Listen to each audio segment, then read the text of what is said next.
بسم الله الرحمن الرحيم. المفروض ان كل شهر ان شاء الله يعني بالنسبه للناس بتوع اولى ثانوي بيبقى عندك امتحان في المدرسه.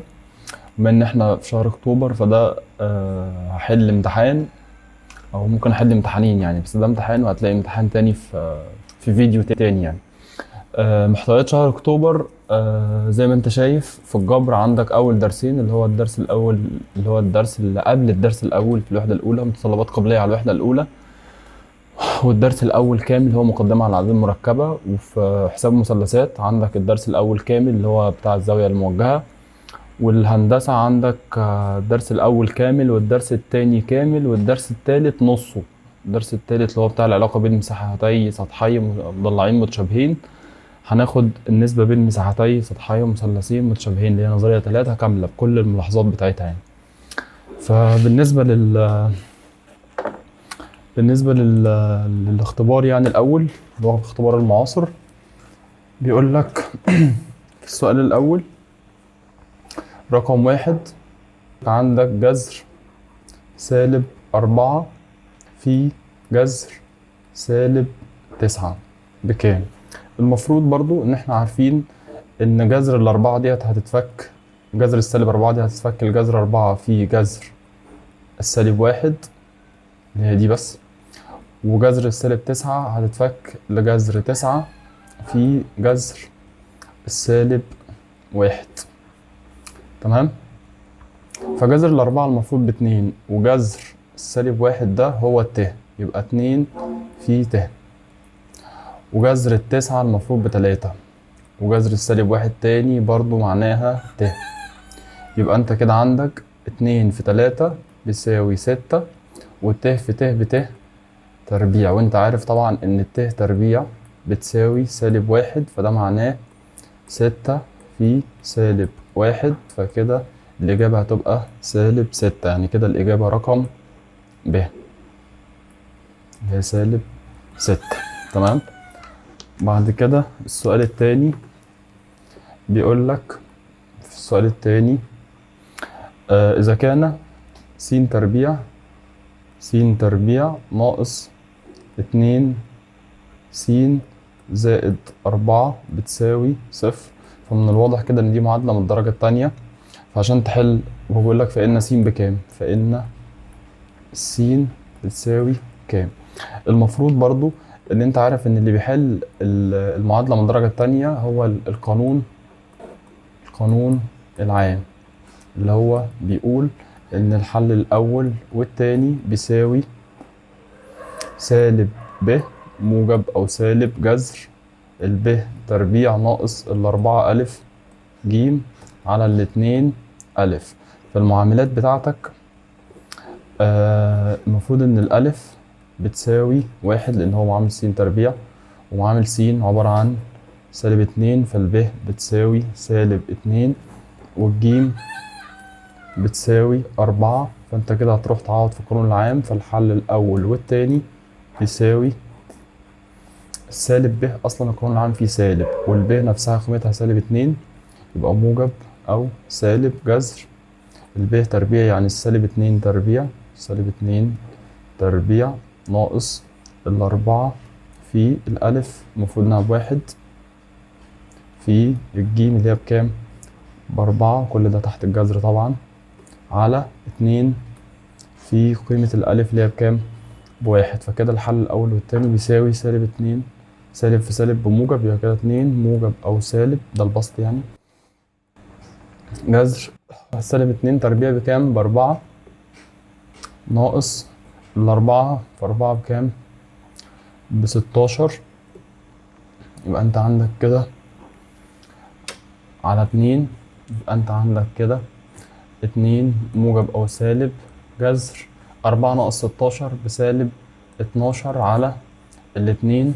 والمفروض برضو إن أنت عارف إن جذر -12 ده هيتفك لجذر 12 في جذر -1، فجذر -1 ده المفروض إن هو ب، وجذر ال12 ديت عبارة عن جذر 3 في 4، فهنفك الجذر 3 في جذر الأربعة ت، فجذر الأربعة ب2، فيطلع لك 2 جذر 3 ت.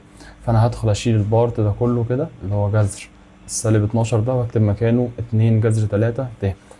فيبقى كده الحل الاول والتاني عبارة عن 2 موجب او سالب 2 جذر 3 في ت على 2. وابدأ اقسم، اقول الحل الاول بيساوي 2 زائد 2 جذر 3 ت على 2، والحل التاني بيساوي 2 ناقص جذر 2 ناقص سوري 2 ناقص 2 ناقص 2 جذر 3 ت على الاتنين. فهنا هاخد من الاتنين، هاخد من البسط 2 عامل مشترك، هيتبقى لي 1 من 2 على 2 فيها الواحد، و2 جذر 3 ت على الاتنين فيها جذر 3 ت، تمام، على الاتنين. فالاتنين هتطير مع الاتنين، هيطلع لي ان الجذر الاول عبارة عن 1 زائد جذر 3 ت. والحل التاني برضو هو س 2 يعني بيساوي نفس القصة، برضو هاخد 2 عامل مشترك من البسط، هيطلع لي 2 على الاتنين فيها الواحد، ناقص 2 جذر 3 ت على الاتنين فيها جذر 3 ت على الاتنين. فالاتنين اللي في المقام برضو هتطير مع الاتنين اللي في البسط، فيطلع ان الحل التاني بيساوي 1 ناقص جذر 3 ت. فكده الحلين بتوعي هيبقوا عبارة عن يعني السين اللي هو بيدور عليها بتساوي 1 موجب أو سالب جذر 3 ت. لو طالب مجموعة حل تبقى تقول مجموعة الحل بتساوي الايه؟ الحلين دول. فكده الحل بتاعك هيبقى رقم ج اللي هو عبارة عن 1 موجب أو سالب جذر 3 ت. السؤال اللي بعده بيقول رقم 3: إذا كان المثلث أ ب ج بيشابه المثلث س ص ع، وكان الألف ب بتساوي 3 ص 3 س ص، تمام، فإن مساحة المثلث س ص ع على مساحة المثلث أ ب ج بتساوي كام؟ المفروض قلنا طالما هو حاطط لك ان في شكل او مضلع اللي هو مثلث دلوقتي يعني أ ب ج وعامل علامة التشابه، يعني هو خلاص اوريدي بيشابه المثلث س ص ع. فتستفيد ايه بقى انت من القصة دي؟ تستفيد ان الأ ب على السين صاد بيساوي الب ج على الصاد عين بيساوي الألف ب على الألف عين. بس خلي بالك من حاجة، هو مديك معلومة بيقول لك إن الألف ب بيساوي 3 س صاد، فأنت هتستفيد إيه بقى من الجزئية دي؟ وخلي بالك برضو إن المطلوب بتاعه هو عايز مساحة المثلث س صاد عين على مساحة المثلث ألف ب ج، فالمفروض إنك تخلي الضلع س صاد في البسط والضلع ألف ب فين؟ في المقام.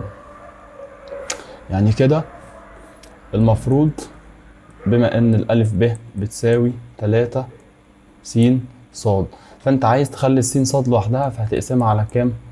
تقسم المعادله كلها على 3، فيبقى عندك هنا الف ب على 3 بتساوي س ص، وفي نفس الوقت انت عايز تخلي الالف ب تحت الس ص، فهتقسم المعادله دي على الف ب، هتقسم برضو المعادله على الف ب، فهتقسم المعادله على الف ب يعني كانك بتضربها في 1 على الف ب، كأنك بتضرب دي في 1 على ألف ب، فالألف ب هتطير مع الألف ب، هيطلع لك إن السين صاد على الألف ب، إن السين صاد على الألف ب اللي هي دي س صاد على الألف ب بتساوي 1 على 3، لأن أنت أصلا المساحة بين أو النسبة بين مساحتين مثلث س صاد ع والمثلث ألف ب ج، أقول له إن المفروض إن المساحة بتاعة المثلث س صاد ع على مساحة المثلث أ ب ج بتساوي أي ضلع، يعني مثلا س صاد بما إن ده اللي معانا على أ ب الكل إيه؟ الكل تربيع. فأنت لسه جايب إن الس صاد على الأ ب أهي من دي بتساوي 1 على كام؟ 1 على 3، بس هيبقى كل ايه؟ كل تربيع، فتربيع الواحد بواحد وتربيع التلاتة بكام؟ ب9. فكده الإجابة بتاعتك هتبقى رقم د، اللي هي 1 على كام؟ 1 على 9. مسألة لطيفة جدا يعني، وبتتكرر كتير أوي في الامتحانات. بعد كده السؤال رقم 4. السؤال رقم 4 بيقول لك إذا دار الضلع النهائي لزاوية قياسها -30، فالمفروض إن أنت أدي مثلا محور السينات، وأدي مثلا محور الإيه؟ الصادات. هو بيقول لك إن في زاوية قياسها عايزين نجيب مثلا لون تاني، عايزين نجيب لون تاني، نجيب مثلا اللون الأزرق. تمام. فكده هو بيقول لك ان في زاويه قياسها -30، فالسالب 30 يعني هتبدا عد من هنا وتمشي في عكس اتجاه عقارب الساعه. هي دي النيله. نبدا من الاول، او ممكن نرجع، ممكن نرجع. تمام. فكده هو بيقول لك ان الزاويه قياسها -30، فاكيد هتمشي في اتجاه عقارب الساعه لان الزاويه قياسها سالب. تمام. فانت السالب السالب 30 دي تقريبا مثلا هتبقى ايه؟ هتبقى مثلا هنا. حلو. وكمان الزاويه دي كده انت عرفت ان هي اتجاهها كده وقياسها كام؟ قياسها 30. احنا ما بنكتبش السالب لان السالب دوت كان بالنسبه لنا بيحدد الاتجاه فقط. تمام. بيقول لك اذا دار الضلع النهائي لزاويه قياسها 30، ده الضلع النهائي اهو. الضلع دوت لو دار، لو لف في الوضع القياسي، يعني هيلف كده دوره ونص. بص، هو كونه هيلف دوره ونص، موضوع ان هو لف دوره كامله ورجع هيرجع تاني مكانه. تمام. فاحنا عايزين نلففه كمان نص دوره. وبيقول لك كمان، هو قالها لك صريحه اهو، ضد اتجاه عقارب الساعه، يعني في الاتجاه ده، في الاتجاه اللي هو الموجب ده.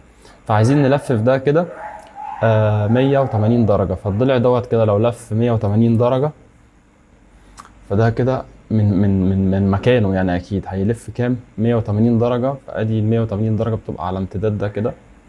فهيطلع لك ان الزاويه او الضلع دوت، يعني بعد ما لف القصه دي، بعد ما لف النص الدوره دي، فهنا الزاويه دي تحديدا هتقيسها انت بقى بالوضع القياسي من اول هنا لغايه هنا. فبما ان دي 30، فدي كمان برضو هتبقى 30. فالمفروض ان اللي باقي لك هنا هيبقى كام؟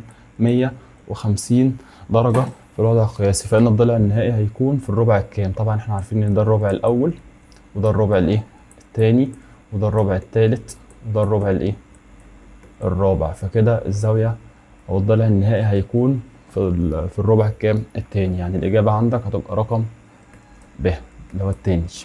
رقم 5 في الإخطر. يقول لك في الشكل المقابل، ورسم لك الراجل في الشكل المقابل رسم لك مثلث. تمام. نرسم مثلث. تمام. ومن هنا كده ده عامل كده، وده كمان عامل كده. تمام. وفي كمان ضلع هعمله لك مثلا بالاسود هنا كده. مثلا الضلع ده المفروض ان هو بيوازي الضلع الايه؟ التاني في المثلث ده. تمام. خير يا باشا. بيقول لك ان الضلع دوت الف، والضلع ده اسمه ب، وده ه، وده د، وده ج. وقال لك ان ده 4 سنتي. تمام. وقايل لك كمان ان ده 6 سنتي، اللي هو الب د 6 سنتي. وطبعا الالف ب او الب الف بيوازي اله ايه؟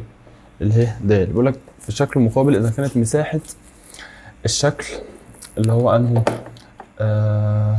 بيقول لك مثلا بلون اخضر كده، مساحه الشكل ده اللي هو اسمه ايه؟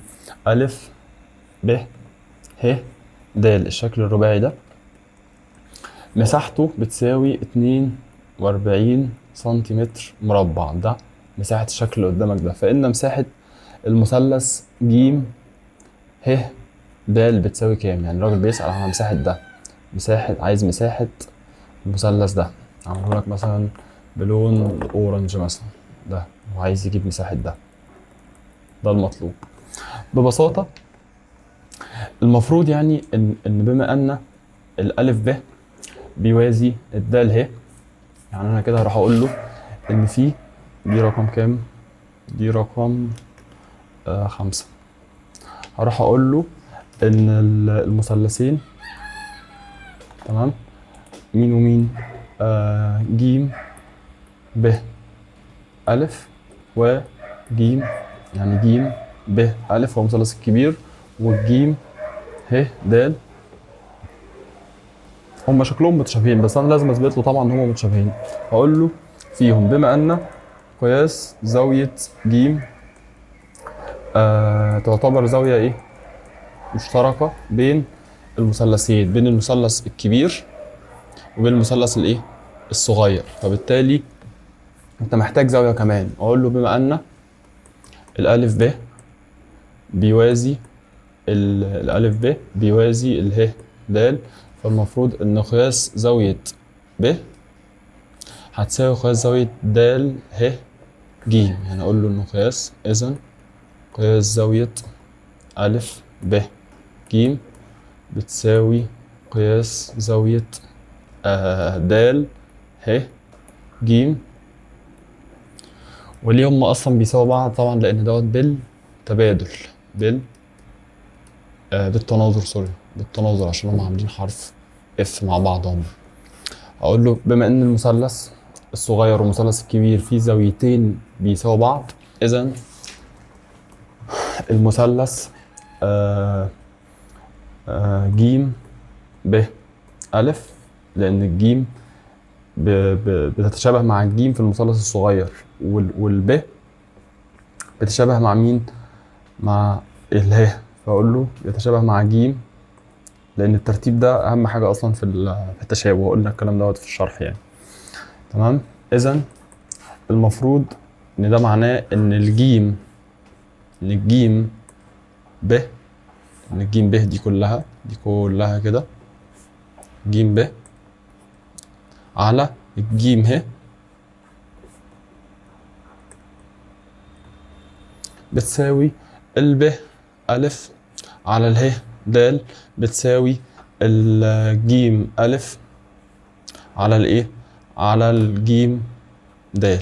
انا بس محتاج اطلع معاملة تشابه، او محتاج اطلع النسبة بين المثلثين يعني. فالجيم ب عندي كاملة، جيم ب كلها عبارة عن 4 زائد الكام؟ زائد 6، لان الجيم ب هي كلها، يبقى 4 زائد 6 بكام؟ 4 زائد 6 بكام؟ ب10، والجيم هي اصلا لوحدها بكام؟ ب4، فده كمان 4، فيطلع لك 10 على 4 اللي هي بكام؟ ب5 على الاتنين. انا بحطها بس في ابسط شكل يعني. واقول له اذا مساحة المثلث الكبير، اللي هو بما ان انت كاتب فوق الضلع الكبير حتى بتبان لك في النسبة ان دي 5 ودي 2، مساحة المثلث جيم ب ألف أو ألف ب ج براحتك، خلاص أنت كده خلصت فكرة التشابه، بس هكتبه لك برضو إيه؟ جيم ب ألف على مساحة المثلث جيم ه د بتساوي أي ضلعين يعني متناظرين على بعض كل تربيع. فانت عارف ان ضلعين ج ب على ج ه اللي هم كام؟ 5 على كام؟ على 2 كل ايه؟ كل تربيع، فده بيساوي كام؟ 25 على كام؟ على 4. طب ما انت مساحة المثلث ج ب ألف، مساحة المثلث ج ب ألف اللي هو المثلث الكبير ده، انت ممكن تقول ان المثلث الكبير دوت عبارة عن ايه؟ عبارة عن المثلث الصغير ده، تمام؟ زائد الحتة اللي باقية اللي هو بيدور عليها اصلا، زائد الحته اللي بقى يعني الصح والغلط مجموعهم الاثنين مع بعض بيساوي مساحه المثلث ج ب ألف. فانا هفصلهم. يعني ايه هفصلهم؟ هقول ان مساحه المثلث ج ب ألف بتساوي مساحه المثلث ج ه د اللي هو الصغير، اللي هو الغلط ده يعني اللي هو ده، زائد مساحة الشكل اللي باقي اللي هو الرباعي اللي هو اسمه ايه؟ ألف ب ج سوري ألف ب ه د اللي هو أصلا بيدور عليه، اللي هو سوري مديهولك، اللي هو اسمه ألف ب ه د. يعني أنا كده كل اللي عملته إني شلت مساحة المثلث الكبير وقلت إن هو عبارة عن القطعتين دول، واحدة فيهم مثلث والتاني شكل رباعي، على مساحة المثلث ج ه د بتساوي كام على كام؟ 25 على 4. في ناس بتحب تروح تفرض مثلا ان دي اسمها س او دي اسمها ص مثلا، او عشان خاطر بس الدنيا ما تبقاش كبيره، انا مش فارق معايا بصراحه. اذا المفروض ان مساحه المثلث ج ه د ج ه د انا مش عارفها، فتعالى يا عم نسميها مثلا، تعالى نسميها س، تعالى نسمي ان المساحه دي كده اسمها س. فمساحه المثلث ج ه د ج ه د هسميها بانها اسمها س. ومساحه الالف ب ه د هو اصلا بادئ لك المساله بيها مساحه الشكل الف ب ه د، هو قال لك ان هي بتساوي كام؟ 42 سنتيمتر مربع، فهشيلها واكتب مكانها ايه؟ 42. ومساحه المثلث ج ه د تاني دي كان اسمها او احنا سميناها يعني س، فدي هتساوي كام؟ 25 على كام؟ على 4. وكل اللي باقي لك انك تعمل مقص عشان تطلع المجهول اللي عندك اللي هو س، اللي هو مساحه المثلث ج ه د اللي هو عايزه برضه هو ده. فهقول له ان 4 اهو، نكمل هنا 4 ال4 دي في السين زائد ال42 هتساوي ال25 في ايه؟ في س، يعني 25 س. تمام. 4 في س ب4 س، 4 في س ب4 س، و4 في 42 ب 2 في 4 ب 8، و4 في 4 بكام؟ ب 16 بتساوي 25 س. دي 25 س ودي 4 س، فهودي ال4 س دي ليها الناحية التانية، هيطلع لك 25 س ناقص 4 س يعني بكام؟ 21 ايه؟ 21 س بتساوي كام؟ 168. هتقسم على ال21 هيطلع لك إذا السين هتساوي الآلة الحاسبة الجميلة 168 على ال21 فيها كام؟ فيها 8. يعني كده السين بتساوي 8 سنتي تربيع، لأن السين دي بالنسبة لك كانت مساحة، يعني تقول له إذا مساحة المثلث ج ه د بتساوي 8 سنتيمتر مربع. يعني الإجابة كده هتبقى رقم ألف إن هي ب8، لأن هو كاتب لك أصلا السنتيمتر إيه؟ مربع. دي مسألة رقم 5. بعد كده نخش على المسألة رقم 6. في الشكل المقابل برضو الدال ه بيوازي الب ج، ورسم لك الراجل مثلث برضو، رسم لك مثلث عامل كده، تمام. والضلع ده كده جاي كده شوية، تمام. وموصل لك الدال ه بالايه؟ ببعض كده. بيقول لك الراس دي اسمها ألف، ودي اسمها د، ودي اسمها ه، ودي اسمها ب، ودي اسمها ج. وبيقول لك أول حاجة قال لك إن الدال ه بيوازي لإيه؟ الب ج. بيقول لك إن الألف ه بتساوي 3 سنتي، وبيقول لك إن اله ج بتساوي 4 سنتي، وبيقول لك إن الدال ه بتساوي 6 سنتي. بيقول لك فإن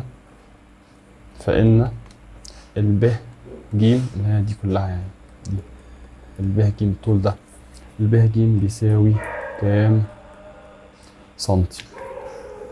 المفروض ان المثلثين دول متشابهين، عشان بس ما نضيعش وقت بقى، خلاص هي زيها زي المسألة اللي فاتت بالظبط. يعني انت عندك الزاوية دي زاوية مشتركة بالنسبة للمثلث أ د ه والمثلث الكبير أ ب ج، وعندك الد ه بيوازي الب ج، فبالتالي الزاوية دي بتساوي الزاوية دي بالتناظر، والزاوية دي بتساوي الزاوية دي بالايه؟ بالتناظر برضه. فالزاويتين دول قد بعض، ودي زاوية ايه؟ مشتركة.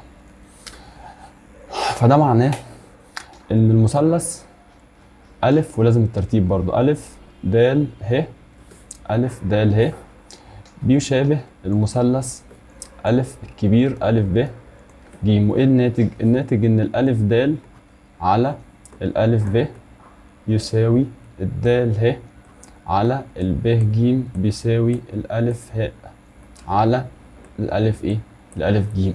الألف د اللي هي معاك ولا هو عايزها، والألف ب اللي هي معاك ولا هو عايزها، فأنت فكك من النسبة دي خالص، ما دخلهاش معاك في الحسابات يعني. الدال ه المفروض إن هي بكام؟ بستة، تمام؟ والب ج هو محتاج يعرفها هنا. الألف ه المفروض إنها بتلاتة، تمام؟ والألف ج خلي بالك بس عشان ده تاني مرة تتكرر، هي كلها الألف ج كاملة عبارة عن 3 زائد 4، فبكام؟ 3 زائد 4 اكتبها لك برضه، 3 زائد 4 يعني بتساوي كام؟ 3 على كام؟ على 7، ودي 6 على الب ج. فهعمل هنا مقص، هقول 6 في 7 بتساوي 3 في ب ج، يعني 3 ب ج بتساوي 6 في ايه؟ 6 في 7. هقسم المعادلة دي على 3 هيطلع لي ان الب ج بتساوي 6 في 7 على التلاتة، على التلاتة فيها الواحد، على التلاتة فيها الاتنين، 2 في 7 بكام؟ ب14. تبقى الإجابة برضو رقم ألف اللي هي بكام؟ ب14. يعني كده طول الب ج بيساوي 14 سنتي. وبعد كده المسألة رقم 7 بيقول إيه؟ إذا كان المضلع، يعني في مضلع اسمه ألف ب ج د وعامل لك علامة التشابه بيشابه المضلع س ص ع ل. طبعا انت تعرف ان الزاوية ألف بتساوي قياس الزاوية س، وقياس ب بتساوي قياس ص، وج بتساوي العين، والدال بتساوي اللام كزوايا، كقياسات زوايا. والألف ب على الس ص بتساوي الب ج على الصاد عين بتساوي الج د على العين لام، وهكذا. يعني أي ضلع المناظر كلهم بيساوي نفس الايه؟ نفس النسبة. فبيقول ايه؟ إذا كان الألف ب، هو مديلك برضو إن الألف ب بتساوي 32 سنتي، ومديلك إن الب ج بتساوي 40 سنتي، ومديلك برضو إن السين ص بتساوي 3 م ناقص 1، ومديلك إن الصاد عين بتساوي 3 م زائد 1. بيقولك أوجد قيمة م. أنت هتشتغل عادي جدا، هتقول إن الألف ب على السين ص بتساوي الب ج على الصاد عين بتساوي كل النسب. بس بما ان انا خدت بالي يعني ان الالف ب بتساوي 32 والب ج بتساوي 40 والسين ص ب 3 م ناقص 1 والصاد عين بتساوي 3 م زائد 1، فمش في داعي ان انا اضيع وقت واكتب بقيه النسبه يعني. فالالف ب المفروض ان هي 32 على السين ص بتساوي 3 م ناقص 1، فده هيساوي مكان الب ج هكتب 40 على 3 م زائد 1 واعمل مقص عشان اطلع المجهول اللي جوه دوت يعني. فهيطلع عندك 32 في 3 م زائد 1 لما الخط ده يعني في بعضه بيساوي 40 في 3 م ناقص 1. وكل المطلوب منك انك تعرف م، بسيطة جدا. هضرب ال 32 مرة في ال 3 م وال 32 مرة في الواحد، وهنا هضرب ال 40 مرة في 3 م ومرة في سالب 1، فهيطلع لك ان 32 في 3 م 96 م زائد 1 في 32 ب 32 بيساوي 40 في 3 ب 120 م ناقص الواحد. هنا 120 م، فيستحسن ال 96 م تروح لها الناحية التانية، فيبقى عندك هنا 120 ناقص 96 ادي كده 20 و4 يعني 24 م. يعني هنا انا وديت بس ال 120 م سبتها مكانها وجبت لها 96 م فطلعت بالسالب، فطلع عندك على جنب اهي 120 م ناقص ال 96 م، فطلع عندك 24 ايه م. وهنا السالب 1 دي هدخلها الناحية التانية يبقى 32 مش 1 دي سوري، خلينا بس معلش 40 في 1 ب 40، تمام؟ فدي هتبقى 40. فالسالب 40 دي هوديها الناحية دي ل 32 هيبقى 32 زائد 40. 32 و40 هتدينا 72 بتساوي 24 ميم. فكده هقسم على ال 24 عشان انا عايز الميم لوحدها، فهيطلع هنا اقسم على 24 وهنا اقسم على 24، دول هيطيروا مع بعض هيدونا واحد في ميم بميم. فده معناه ان الميم بتساوي 72 على ال 24. لو عايز تختصرها شوية 72 على ال 24 هتديلك 3. يبقى اذا الميم بتساوي 3. فاحنا بنحل في رقم 7، يبقى الإجابة هتبقى رقم ألف اللي هي بكام؟ ب3. بعد كده شكرا. اللي بعده رقم 8، مسألة ليها علاقة بالجبر. بيقول لك أبسط صورة للعدد التخيلي ت أس 39. ت أس 39 بتساوي كام في أبسط صورة؟ احنا قلنا إن المفروض إنك عارف إن الت بتفضل ت، وإن الت تربيع بتساوي -1، وإن الت أس 3 بتساوي سالب ت، وإن الت أس 4 بتساوي 1. فأنا لو قدرت إن أنا أفصص الت أس 39 لكام ت أس 4، يعني كل ت أس 4 فيهم هتبقى ب1، فأنا همسك الآلة الحاسبة تمام وأشوف 39 على كام، هعملها بره هنا 39 على الأربعة. لو اديتك رقم صحيح يبقى الدنيا خير وبركة، أكيد مش هتديك رقم صحيح يعني، هتطلع لك برقم 10 اللي هو 79. فهبدأ أفصل الموضوع إزاي؟ هقول خلاص أنا هتعامل معاها على إنها ت أس 3 أس 38 مضروبة في ت أس كام؟ أس 1، يعني أنت فصلت منها ت، وأروح أجرب ال 38 على كام؟ على 4. 38 على 4 هتدينا برضو كسر اللي هو 9.5. فكده أنا هبدأ آخد منها واحد كمان، هتبقى ت أس 37 في ت أس إيه؟ أس 2، لأن أنت فصلت كمان ت منها. وأروح أجرب الت أس 37 على الأربعة هتدينا برضو رقم 10 ب9.25. فهفصل لت أس كام؟ 36 في ت أس كام؟ أس 3. فالت أس 36 يعني 36 على الأربعة بتساوي 9. فده معناه إن في عدد من الت أس 4 بيساوي 9، يعني في ت أس 4 في ت أس 4 في ت أس 4 كم مرة؟ 9 مرات، كل واحدة فيهم بكام؟ ب1، وكل ده مضروب في كام؟ في ت أس كام؟ أس 3. فكده الت أس 3 كل ده ب1، فالت أس 3 هتطلع لك بسالب إيه؟ بسالب ت. يبقى أنت عندك كده الإجابة بتاعتك هتبقى رقم د اللي هو أبسط صورة اللي هو سالب ت. وبفكرك برضو إن أبسط صورة يعني أنت لو رحت لخط الأعداد التخيلي تمام مش هتعرف تحط الت أس 39، لكن بعد ما أنت حطيتها في أبسط صورة هتعرف إن مكان السالب ت هنا، لأن دي ت ودي 2 ت. أنت لو متابع يعني فيديوهات الشرح كويس هتلاقي نفسك فاهم. فكده المكان بتاع الت أس 39 ده مكانه هنا، عشان كده دي أبسط صورة. وبعد كده رقم 9، إذا كان س زائد ص ت تساوي 1 ناقص 2 ت، مش عارف ايه الت مش قادرة تتظبط ليه 1 زائد الت انا مصممة، حيث السين والصاد أعداد بتنتمي لإيه؟ لح. فإن خلي بالك بيقولك فإن، ركز بس، فإن السين زائد الصاد، يعني أنت روح هات السين وروح هات الصاد وبعد كده اجمعهم على بعض ورد عليا. فالمفروض ده كده تساوي بين عددين مركبين، العدد المركب ده بيتساوى مع العدد المركب ده. فباختصار العدد ده اصلا محطوط في ابسط صوره اللي هو الصوره الجبريه بتاعته س زائد ص ت. ده عشان خاطر توصل لابسط صوره فيه فهتضطر تضرب الواحد في الواحد بكام؟ بواحد. ده ضرب عددين يعني مركبين في بعض. واحد في ت بكام؟ بت، لان موجب في موجب بموجب. وسالب 2 ت في واحد بسالب 2 ت، وسالب 2 ت في موجب ت سالب 2 في موجب واحد بسالب 2، وت في ت بت ايه؟ بت تربيع.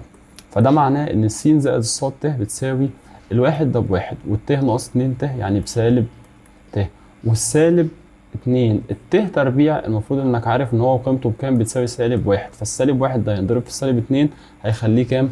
موجب 2. يبقى 1 زائد 2 بكام؟ ب3 ناقص ت. فده معناه ان السين زائد الصاد ت بتساوي 3 ت. فمن هنا انت هتعرف ان الجزء الحقيقي اللي هو السين بتساوي كام؟ بتساوي 3. والجزء التخيلي يعني الصاد ت هتساويها انت بسالب ت. فالت هتطير مع الت، هيتبقى ان الصاد بتساوي كام؟ سالب 1. خلي بالك انه كان عايز السين زائد الصاد، فالسين ب3 والصاد قيمتها اصلا بكام؟ بسالب 1. فكده 3 ناقص 1 بكام؟ ب2. فتبقى الإجابة رقم أ اللي هي 2. بعد كده السؤال اللي بعده، السؤال رقم 10، بيقول لك الزاوية التي قياسها سالب 60 درجة في الوضع القياسي تكافئ الزاوية التي قياسها كام؟ الزاوية دي بتكافئ عدد لا نهائي من الزوايا.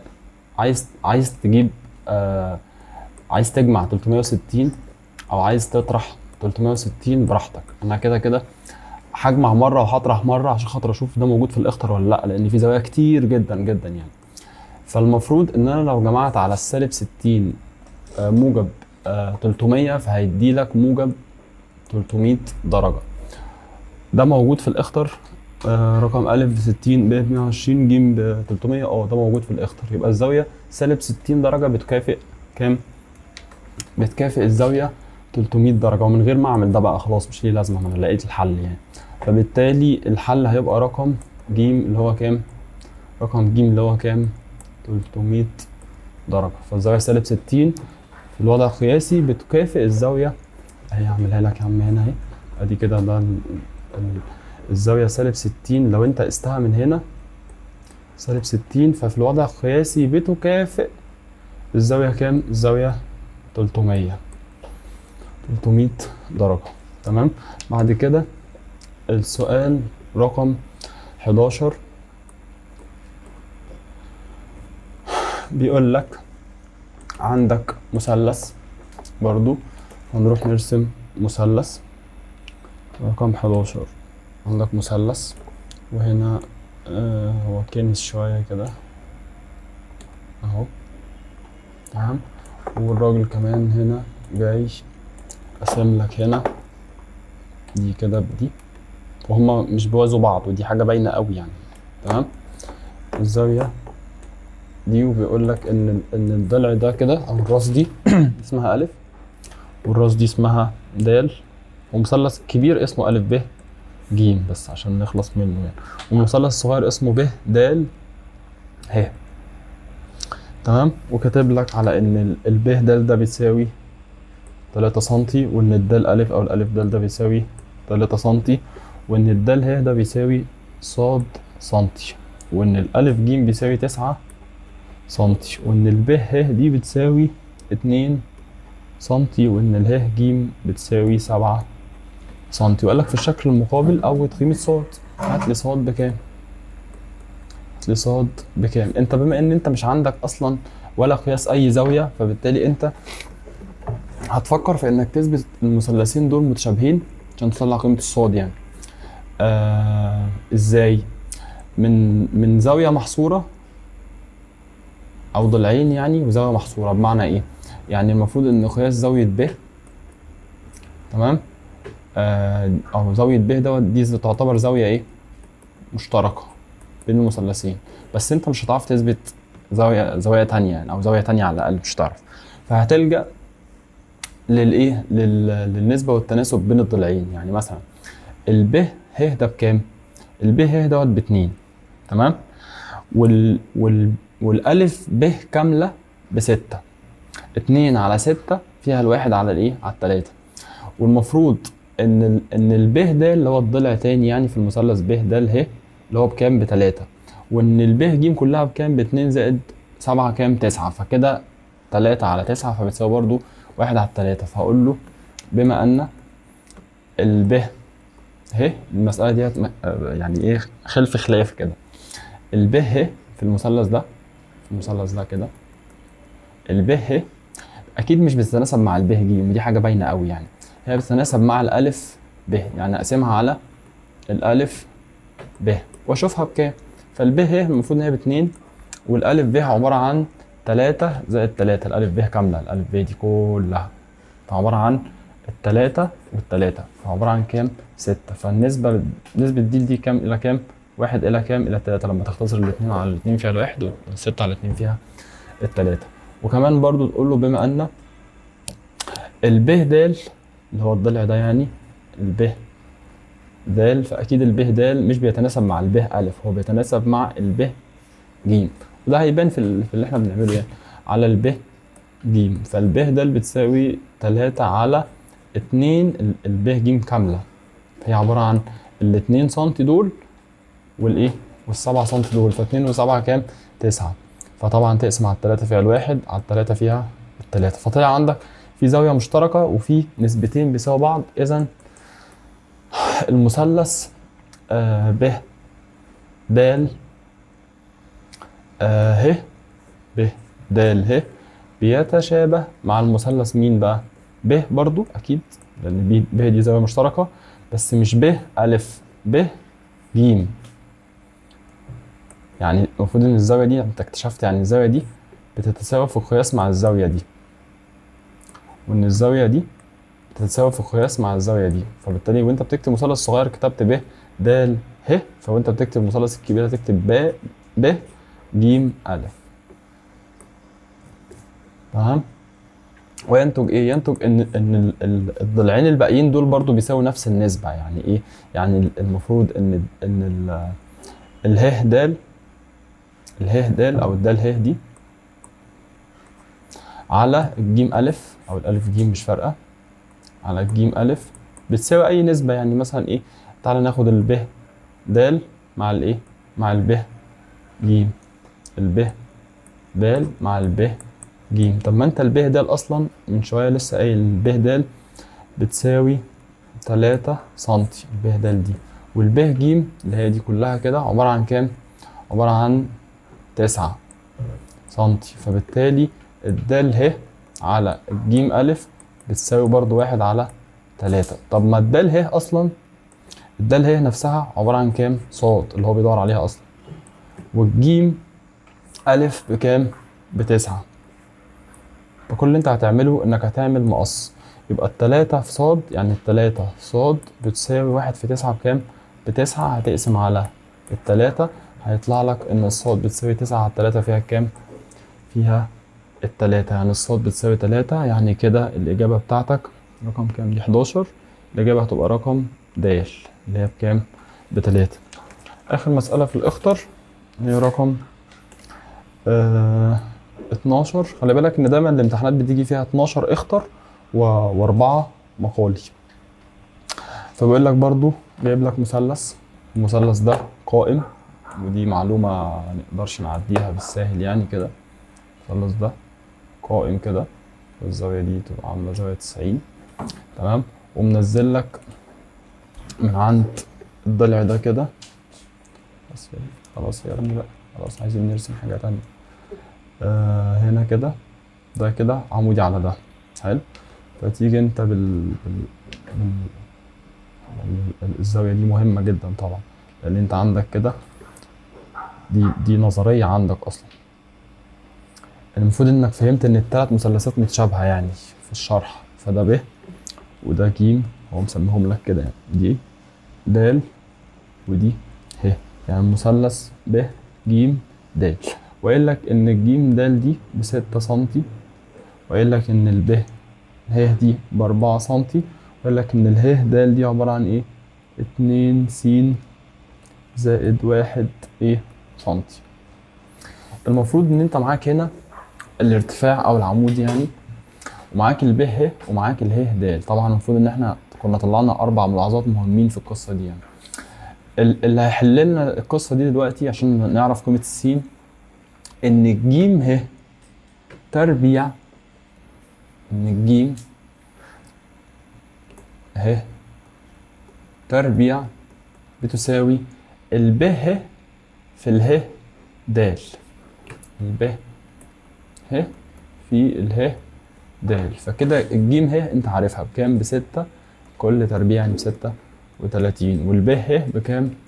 ب4. في اله د هتشيلها وتكتب مكانها قياسها اللي هو مديهولك، ما عليك انت خالص، سيب نفسك في الموضوع خالص. فكده ال6 تربيع ب36، و4 في 2 س، و4 في ايه؟ في موجب 1. 4 في 2 س ب8 س، موجب في موجب بموجب. 4 في 1 بكام؟ ب4. يطلع عندك هنا 8 س بتساوي 36 ناقص الايه؟ ال4. يبقى 36 ناقص 4 بكام؟ ب32. هنقسم على ال8 طبعا، فكده السين هتطلع لك بكام؟ 8. هنقسم دي على 8 ونقسم دي على 8، هيطلع لك ان السين بتساوي كام؟ 4. فالسين مش بتساوي 4 سنتي، السين بتساوي 4 لان ده مجهول عنده، هو اكيد ده سنتي برضه بس يعني فالسين عشان كده هو مش كاتب لك اصلا وحده يعني. فالسين بتساوي كام؟ بتساوي 4. يعني كده الاجابه رقم كام؟ ب وجنبها 4. كده ده كل الايه؟ الاخطر. نروح بقى ايه للمقالي. فرقم 1 في المقالي، خلي بالك ان دايما اسئله المقالي كل سؤال عليه درجتين، لكن اسئله اخطر كل سؤال عليه درجه واحده. ففي ناس بتحب تبدا بالمقالي بصراحه يعني. اوجد قيمه س وص الحقيقيتين اللتين تحققان ان الاتنين زائد ت في 2 ناقص ت على 4 زائد 3 ت بتساوي س زائد ت ص. فانا هبسط ده الاول. هضرب 2 في 2 و2 في سالب ت والت في 2 والموجب ت في ايه؟ في سالب ت. هو في واحد يقول لك ان ده اصلا باين ان هو فرق بين مربعين، فيبقى تربيع الاول 4 وتربيع الاخير ت تربيع وبينهم ايه؟ سالب. او انت عايز تضرب براحتك واحده واحده اللي انت ايه نفسك فيه. والمقام فيه كام؟ 4 زائد ايه؟ 3 ت. خلينا بس احنا ماسكين الطرف الايه؟ الايمن ده اللي على اليمين ده. فالطرف الايمن دوت 4. المفروض ان الت تربيع دي برضو انك تكون فهمت ان الت تربيع دي بكام؟ بسالب 1. فالسالب 1 هينضرب في السالب اللي قبله هيديك موجب 1، فيبقى كده عندك 4 زائد 1 بكام؟ ب5. يعني البسط كده بقى فيه 5 على كام؟ على 4 زائد 3 ت. عشان تهرب من ان في ت عندك في المقام، فاكيد الملجأ الوحيد اللي انت بتروح له في القصه دي انك بتروح تضرب في حاجه اسمها الايه؟ المرافق. فهنا المرافق بتاع المقام، يعني هنا 4 ناقص 3 ت وهنا 4 ناقص 3 ت عشان ما نبقاش عملنا حاجه. خلي بالك انك عايز تضرب ده الاقواس دي بس عشان ايه؟ يحافظ على الموضوع ما تتوهش يعني. 5 في 4 في البسط بكام؟ ب5. 5 في 4 بكام؟ 5 في 4 ب20. بعد كده 5 في سالب 3 ت بسالب 15 ت على 4 في 4 بكام؟ وده برضو المفروض يعني دول فرق بمربعين برضو، فأكيد ده هيبقى، أو اضربهم واحدة واحدة أنت براحتك. ده هيبقى 16 ناقص 9 ت تربيع. وقلنا برضو إن ت تربيع دي هتديك سالب 1، فالسالب 1 هينضرب في السالب اللي قبلها، هيطلع لك إن البسط فيه 20 ناقص 15 ت زي ما هو، تمام. وهنا 16 زائد كام؟ زائد 9. فده هيديلك 20 ناقص 15 ت على 25. ففي البسط لو خدت 5 عامل مشترك هيطلع لك هنا 20 على 5 فيها 4 ناقص 15 على 5 فيها 3 ت، وهنا في 25 اللي هي 5 في 5 يعني، ف5 منهم هتطير مع دي، هيتبقى لك 4 على 5. 4 على 5 دي ناقص 3 على 5 ت. فالمفروض ده معناه هو قال لك ان هو بيساوي ايه؟ س الطرف الايسر س زائد ايه؟ زائد ت ص. فالمفروض ان كده الجزء الحقيقي بيساوي الجزء الحقيقي، يعني 4 على 5 بتساوي السين، فكده السين بتساوي 4 على 5. تمام. وكده السالب 3 على 5 ت بتساوي الت صاد، فالت هتطير مع الت، او كأنك بتقسم على ت يعني، فالصاد تطلع بتساوي سالب 3 على ايه؟ على 5. لو هو عايز مجموعة حل، لا. أول قيمة س خلاص، هي قيمة س بتساوي 4 على 5، وقيمة ص بتساوي سالب 3 على 5، بس كده. ده تاني سؤال في المقالي. بيقول لك حدد الربع الذي تقع فيه الزاوية التي قياسها كام؟ 30 درجة زائد 4 ن ناقص 1 في 90 درجة، حيث النون تنتمي للأعداد الإيه؟ الصحيحة، يعني النون ده دايما رقم صحيح. فكده هضرب إيه بقى؟ هنا ال30 أهو، 30 درجة زائد 4 ن في 90 بكام؟ 4 ن في 90 بكام؟ ب 360 ن. تمام. 360 درجة ن ناقص 90 درجة برضه. فهنا كده ال30 ناقص ال90 تقدر تجمعهم على بعض، فيدي لك سالب 60 درجة زائد 360 ن. هو قال لك ان النون دي بتنتمي للأعداد الصحيحة، بمعنى ان النون دي 360 ديت يعني كأنها عدد دورات، يعني كأن السالب 60 دي انت عمال تلففها مثلا دورة كاملة او دورتين او سالب دورتين او سالب 3 دورات ايا كان يعني. فكده الزاوية سالب 60 درجة زائد 360 ن دي كده بتكافئ السالب ايه؟ سالب 60 درجة. فالزاوية سالب 60 درجة دي هو عايز نحدد الربع. هتبقى من عند محور السينات الموجب هتمشي لها تحت هنا كده كام؟ 60 درجة في الاتجاه دوت، لأن انت بتمشي مع قارب الساعة لأن الزاوية قياسها سالب. فكده ده الربع الأول وده التاني. بصراحة حساب المثلثات ده عبيط أوي بتاعكم يعني. وده الرابع. يبقى كده احنا في الربع كام؟ الرابع. إذا الزاوية التي قياسها مش عارف 30 درجة زائد 4 ن ناقص 1 في 90 درجة دي تقع في الربع كام؟ الرابع. رقم 3 في المقالي بيقول انت عندك مثلث. تمام. المثلث ده زي ما انت شايف كده. تمام. وطالع من هنا كده ضلع كده مثلا. تمام. مثلا وضلع كمان من اول هنا لغاية هنا.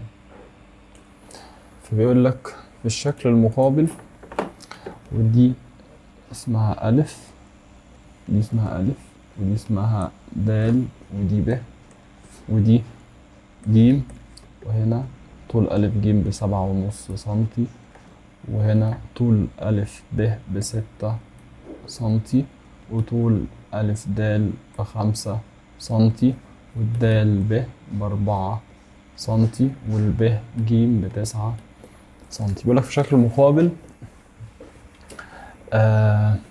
ألف ب ج مثلث فيه ألف ب ب6 سنتي، ألف ب ب6 سنتي، وب ج ب9 سنتي، وألف ج ب7.5 سنتي، ودال نقطة خارجة عن المثلث ألف ب ج، حيث الدال ب يساوي 4 سنتي والدال ألف بيساوي 5 سنتي. اثبت أن المثلث ألف ب ج ألف ب ج اللي هو المثلث ده، أعمل لك فيه مثلا أي أشكال كده، أعمل لك فيه غلط كده كتير هنا. المثلث ده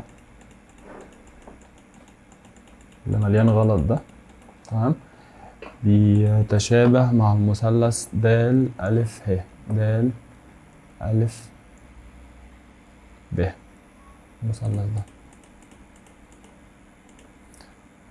تمام.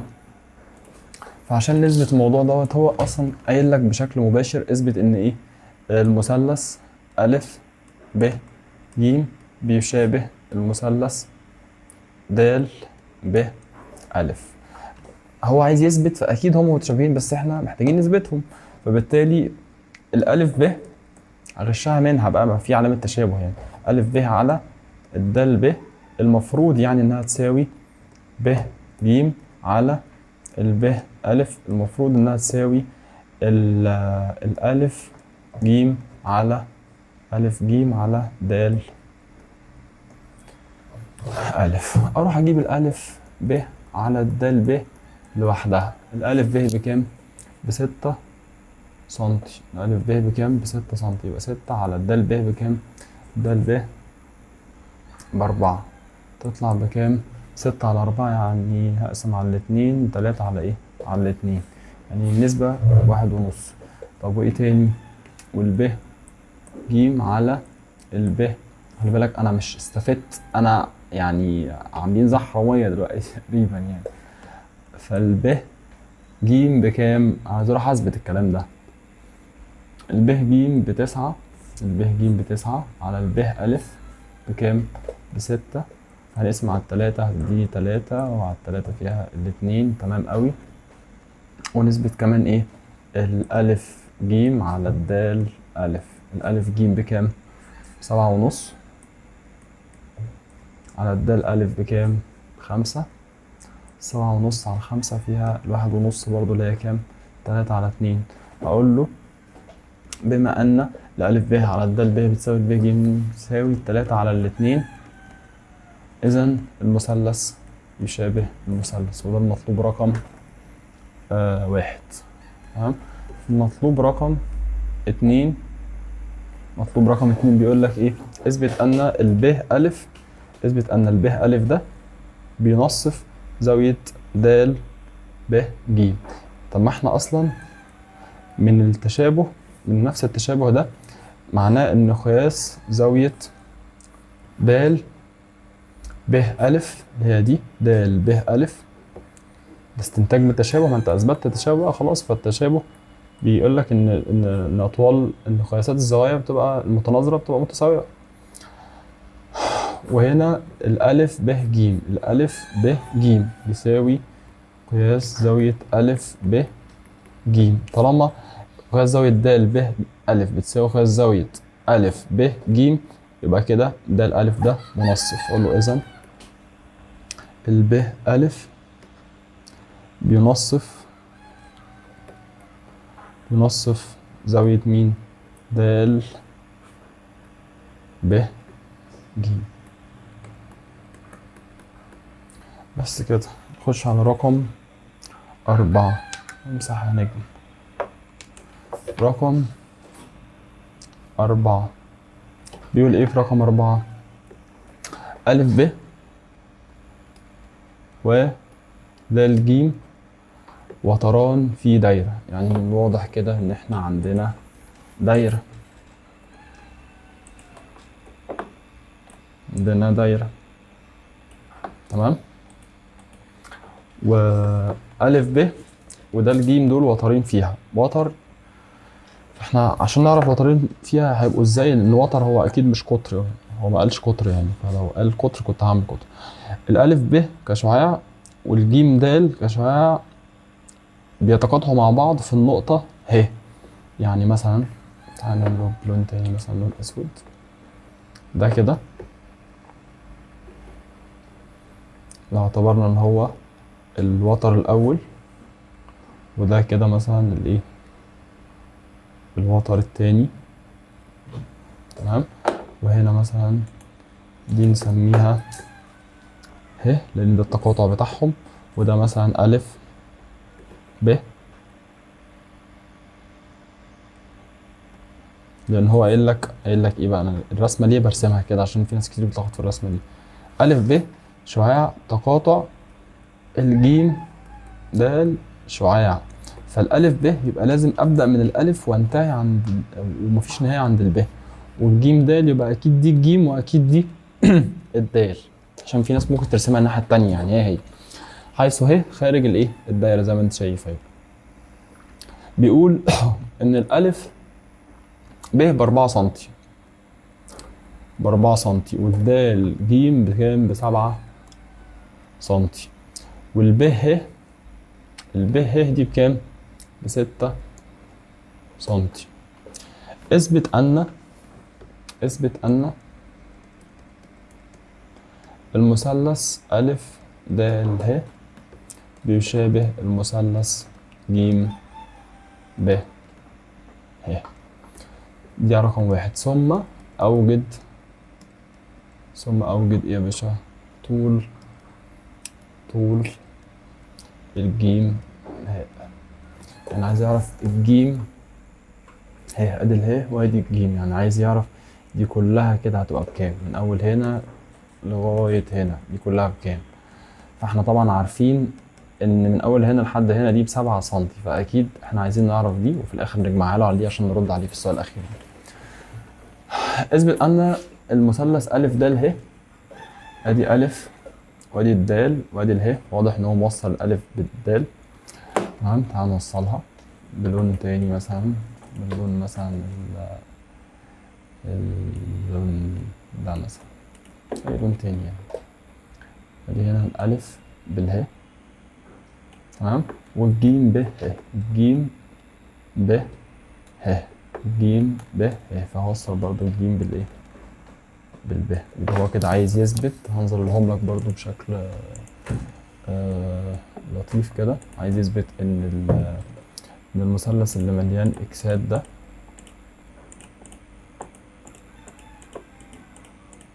تمام بيتشابه مع المثلث اللي مليان صح ده.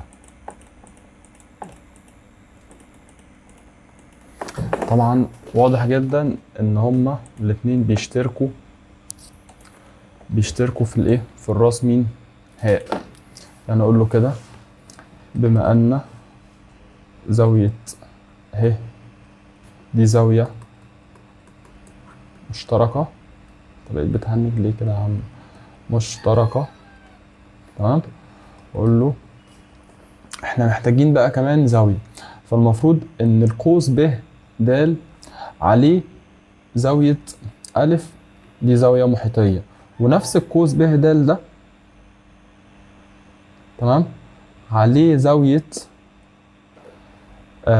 ج برضو زاوية محيطية، فكده قياس زاوية أ بتساوي قياس زاوية ج. هقول له بما أن قياس زاوية أ، انت بتهنج خالص، تساوي قياس زاوية ج، واكتب ايه؟ محيطيتان مشتركتان في نفس الايه؟ القوس اللي هو مين؟ ب د. اذا المثلث أ د ه بيتشابه مع المثلث ج ب ه، وينتج ايه بقى؟ هينتج الثلاث نسب، ان الالف د، ان دوت كده مطلوب رقم واحد، ان الالف د على الجيم ب بتساوي الدال ه على الب ه بتساوي الالف ه، هما دول يعني، على الجيم ه. هو عايز منك الجيم ه كلها يعني. الالف د لا معايا ولا عايزها، الجيم ب لا معايا ولا عايزها. حلو. الدال ه بكام؟ الدال ه انا مش عارفها. طب والب ه؟ الب ه بكام؟ ب6. طب والالف ه؟ الالف ه كلها عبارة عن 4 زائد 6، يعني بكام؟ ب10. اكتبها على طول. ها، الالف ه عبارة عن الالف ب اللي هي 4 زائد الب ه اللي هي كام؟ 6، فكده 4 زائد 6 ب10. والجيم ه، جيم ه كلها اللي هو عايزها عبارة عن الجيم د اللي هي 7 زائد مين؟ الدال ه. وبعد كده اعمل ايه؟ مقص، فكده 6 في 10 بكام؟ ب60. والدال ه، الدال ه في 7 زائد الدال ه، الدال ه في 7 ب7 دال ه زائد دال ه في دال ه بدال ه كل ايه؟ تربيع، بتساوي كام؟ بتساوي 60. فكده بقى عندك معادلة من الدرجة التانية. يعني كده لو سميت انت الدال ه دي بتساوي مثلا س، عشان بس في ناس بتتلخبط، فيبقى انت عندك ان السين تربيع، س تربيع زائد 7 في س بتساوي كام؟ 60. فهدخل ال60 كمان عشان اظبطها تبقى معادلة تربيعية على الصورة العامة بتساوي 0. تمام؟ بعد كده انت محتاج تحلل دوت. قدامك كذا طريقة، يا اما تستخدم القانون العام، يا اما تستخدم التحليل، يا اما تستخدم الآلة الحاسبة بشكل مباشر بقى في الوضع ده. فمثلا انا هنجز بصراحة هستخدمها بالآلة الحاسبة المرة دي، يعني انا حليت كتير قوي بصراحة من الموضوع ده. فيطلع لك ان اما س بتساوي 5 واما س بتساوي كام؟ سالب ايه؟ سالب 12. فبما ان السين دي عبارة عن طول الدال ه، فمستحيل الدال ه تطلع بقيمة سالبة، فده هيتكنسل. تمام؟ فيطلع لك ان السين بتساوي 5، يعني كده الدال ه بتساوي 5. خلي بالك احنا مش كنا محتاجين الدال ه، احنا محتاجين الجيم ه كاملة. فاقول له اذا الجيم ه بتساوي ال7 زائد ال5 اللي احنا لسه جايبينها. يعني 7 زائد 5 يطلع بيساوي كام؟ بيساوي 12 سنتي. وبكده نكون خلصنا الاختبار. السلام عليكم.